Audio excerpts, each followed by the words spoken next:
अस्सलाम वालेकुम, this is me ज़ैन सईद और मैं इस वक्त मेलबर्न में हूँ और it's been a long time कि आपको कोई अपडेट नहीं दी थी, तो सोचा कि एक वीडियो बनाई जाए जिसमें बताया जाए कि क्या सिनेरियो चल रहे हैं आजकल इंटरनेशनल वीज़ाज़ और स्टूडेंट की एजुकेशन और इन सब मामलात में। अगर हम बात करें कि किस कंट्रीज़ के वीज़ाज़ आ रहे हैं, पाकिस्तान के पासपोर्ट, करंट इकोनॉमिकल सिचुएशन है उसके हिसाब से आजकल कहाँ पर जाना बेहतर है, किस डिग्री के बच्चों को जाना चाहिए, किस लेवल ऑफ एजुकेशन के बच्चों को जाना चाहिए, कितनी फंडिंग रिक्वायर्ड होगी आपकी, या कोई कंट्री जो कि आपके टारगेट में है या जहां पर आप जाना चाहते हैं, आपकी ड्रीम कंट्री है, उस तक पहुंचने के लिए at this current economic situation of Pakistan आपको क्या करना पड़ेगा। सबसे पहले स्टार्ट करते हैं ऑस्ट्रेलिया से, जहां पर मैं पिछले 5 साल से मौजूद हूँ। Same as an international student ही आया था यहाँ पर। ऑस्ट्रेलिया आजकल आप समझें कि बिल्कुल पाकिस्तानी स्टूडेंट्स के लिए एक रेड जोन है जो पाकिस्तान से यहाँ पर आना चाह रहे हैं। रिजेक्शन रेट हिस्ट्री में ऑल टाइम हाई चल रहा है इस वक्त। बहुत कम बच्चे,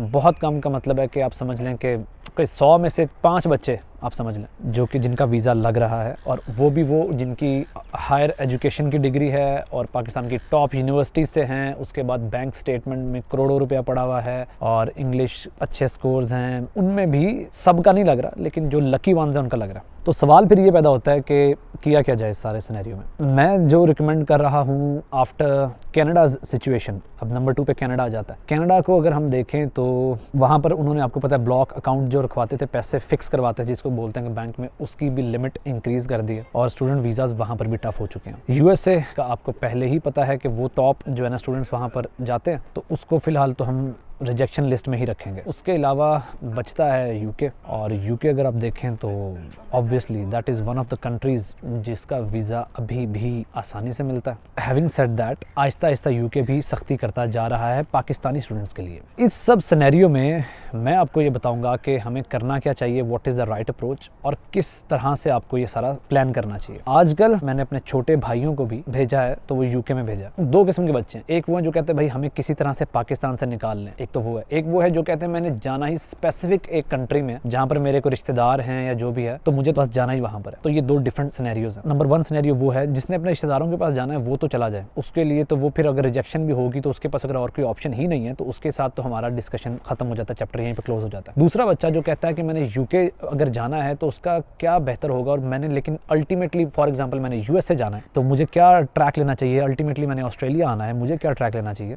इन सब बातों को अगर हम सामने रखें तो मैं ये समझूंगा कि पहले ऑब्वियसली आप यूके जाएं, और उसके बाद after making your good travel history आप अपनी डिजायर्ड कंट्री में ट्रैवल करें। अब यूके जाने के लिए बहुत से बच्चे आएंगे, आप सबको लग रहा होगा कि आप सब जा सकते हैं। हाँ, काइंड ऑफ सब जा भी सकते हैं, बट उसमें फिर अगेन फाइनेंशियल जो हमें बैरियर आ जाता है उसको सामने मद्देनजर रखना पड़ेगा। फाइनेंशियल बैरियर क्या है? फाइनेंशियल बैरियर ये है कि अकॉर्डिंग टू करंट सिचुएशन, अगर तो आप वो लोग हैं जिनकी सारी फीस पाकिस्तान से नहीं आनी, अंडर ग्रेजुएट में अगर हैं, तो आप आराम से पाकिस्तान से पहले अपनी डिग्री कंप्लीट करें। ये एक आपको ब्रादराना और बड़ा अच्छा मशवरा है, सही है। आप पाकिस्तान से अपनी डिग्री कंप्लीट करें और उसके बाद कहीं जाने का सोचें। उसकी वजह यह है कि यूके में आप अंडर ग्रेजुएट की डिग्री अगर कर रहे हैं तो आप इस काबिल नहीं होंगे कि आप अपनी फ़ी खुद ब खुद वहाँ से कमा कर और अपने सारे अखराजात भी पूरे कर सकें। So it's gonna be really hard for you. अगर मैं आपको ये बोलूँ कि नहीं आप कर लेंगे और आप चले जाएँ, तो मेरा ख्याल है मैं ज़्यादती करूँगा, और मैं ऐसा नहीं करने वाला। किसी को भी एडवाइस नहीं करूँगा कि वो अंडर ग्रेजुएट की डिग्री में जाए एट दिस मोमेंट। अगर आपने अभी FSC की है और आप ये पूछना चाह रहे हैं कि मैं क्या करूं, तो मैं कहूंगा भाई चुप करके किसी अच्छी यूनिवर्सिटी से बैचलर्स करो और उसके बाद सोचना बाहर जाने की। जिन बच्चों ने बैचलर्स कर लिया और वो चाहते हैं कि हमें कोई अगला रूट बताया जाए, भाई अगर आपने बैचलर्स कर लिया तो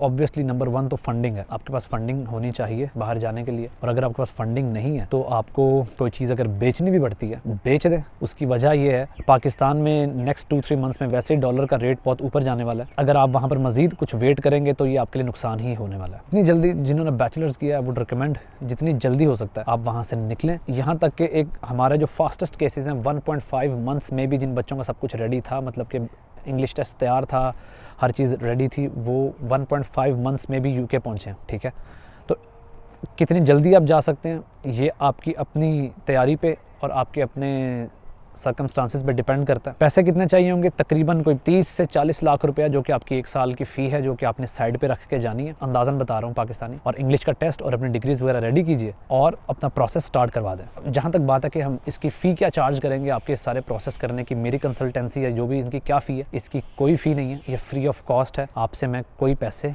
नहीं ले रहा। At given circumstances, given scenarios, मैं ये रिकमेंड कर रहा हूँ कि आप इस वक्त सब यूके के प्रायोरिटाइज़ करें, बिकॉज़ और कोई कंट्री आपको वीज़ा नहीं दे रही। और इस सिनेरियो में बेहतर है कि एक तरह से पहले किसी वेस्टर्न कंट्री में एंट्री ली जाए और उसके बाद देखा जाए कि कहाँ पर क्या करना। किसी भी यूरोपियन कंट्री को मैं प्रायोरिटाइज़ क्यों नहीं करता? उसकी रीज़न लैंग्वेज बैरियर है और उसकी रीज़न है वहाँ का tough financial taxation and earning opportunities का निज़ाम। तो इसलिए once you go into the western country, बहुत से गेटवेज ओपन हो जाते हैं। तो इसलिए मेरी रिकमेंडेशन ये होती है कि आप किसी भी गोरी कंट्री में पहले जाएं, ताकि आपके लिए पूरी दुनिया अनलॉक हो सके। अगर यूके में आपने फॉर एग्जाम्पल 1 साल की फ़ी का अरेंजमेंट कर लिया, या एटलीस्ट कोई 2-3 इंस्टॉलमेंट्स आपके पास सॉर्टेड आउट हैं, तो उसमें होता ये है कि आप यूनिवर्सिटी के साथ साथ थोड़ा सा रिलैक्स रहते हैं। सिर्फ आपने अपनी अकोमोडेशन की फ़ी करनी होती है, जो कि फिर भी पॉसिबल हो जाती है। तो जाना आपने मास्टर्स में, आज की डेट में UK is the best country that can give you an entry permit to unlock your opportunities.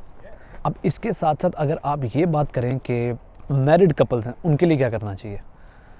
देखें, यूके मैरिड कपल्स के लिए उस तरह से बेनिफिशियल है, या उनको वीज़ा दे रहा है सिर्फ जिन्होंने डिग्री की हुई है, अपनी रिसर्च बेस डिग्री है, कोई एक आधा उनका कोई रिसर्च पेपर पब्लिश्ड है। तो वो अगर चाहते हैं कि वो बेशक वाइफ ने किया या हस्बैंड ने किया, तो वो वहाँ पर एज अ कपल मूव हो सकते हैं। मास्टर्स इनटू द रिसर्च, 1.5 साल से 2 साल का मास्टर है, तो वो रिसर्च प्रोग्राम में एज अ कपल आपको एक्सेप्ट कर रहे हैं अनटिल नाउ, अभी तक कर रहे हैं। तो जो कपल जाना चाहते हैं वो भी जा सकते हैं, बट हैविंग सेड दैट आपको मास्टर्स जो है वो रिसर्च में करना पड़ेगा और आपके कुछ 1-2 रिसर्च पेपर आपके अपने फील्ड में होने चाहिए। So this was the latest update of current international education market. So this was all from my side. आप अपना ख्याल रखिए, मिलते हैं किसी नेक्स्ट वीडियो में मज़ीद अपडेट के साथ। And this was all from my side. I hope कि नेक्स्ट जश्न आज़ादी आप यूके या ऑस्ट्रेलिया में मनाएं। मेरी तमाम दुआएं आपके साथ हैं।